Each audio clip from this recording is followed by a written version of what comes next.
সিয়াম সাধনার একটা মাস রোজা ছিলাম।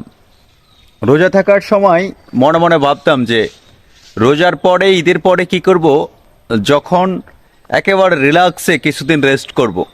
কারণ প্রত্যেক বছর আমি যখন রোজা রাখি, লাস্ট 10 বছর ধরে 10-11 বছর ধরে সবগুলো রোজা রাখার জন্য আল্লাহ তৌফিক দিয়েছেন, রাখতে পেরেছি।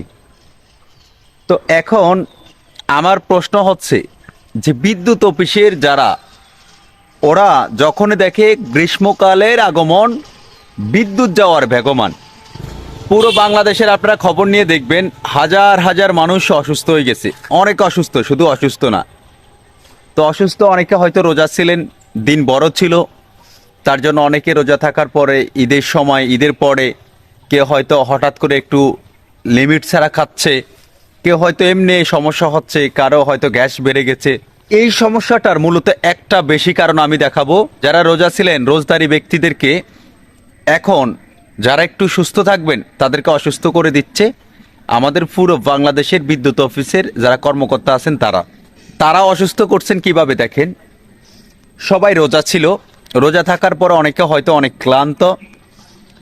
এখন দিনের পর দিন কারেন্ট থাকতেছে না, 5 মিনিট কারেন্ট থাকলে 2 ঘন্টা কারেন্ট নেই। মানুষ গরমে, যারা আমরা গ্রামে আছি, যে আমাদের বিদ্যুৎ নেই, এখন আমরা বাইরে ঘুরতেছি, একটু রিল্যাক্স হচ্ছি। যারা শহরের মানুষ, যারা রুমের ভিতরে থাকে, তারা কোথায় যাবে? এমনও মানুষ আছে হয়তো 5 তলা বিল্ডিং হলে ছাদের, যারা 5 তলা থাকে তারা হয়তো ছাদটাত ব্যবহার করতে পারে। আবার ঢাকা শহরে অনেকগুলো ছাদে আবার ব্যবহার করতে যায় না, তারা তালা লাগাই দেয়। তো বিদ্যুৎ অফিসে যারা কর্মকর্তা আছেন, অনেকের কাছে ফোন দিলে তারা বলেন যে ভাই আমরা কি করব। তারা বলতেছে ভাই আমাদের তো সমস্যা নেই। তাহলে সমস্যা কার? আমাদের সমস্যা। মানে গরমে টিকা যায় না, গরমে টিকা যায় না পুরো দেশে। আল্লাহ ওদেরকে কবে যেন হেদায়েত করব। পুরো বাংলাদেশে বিদ্যুৎ আর বিদ্যুৎ, আয় রে বিদ্যুৎ রে বিদ্যুৎ।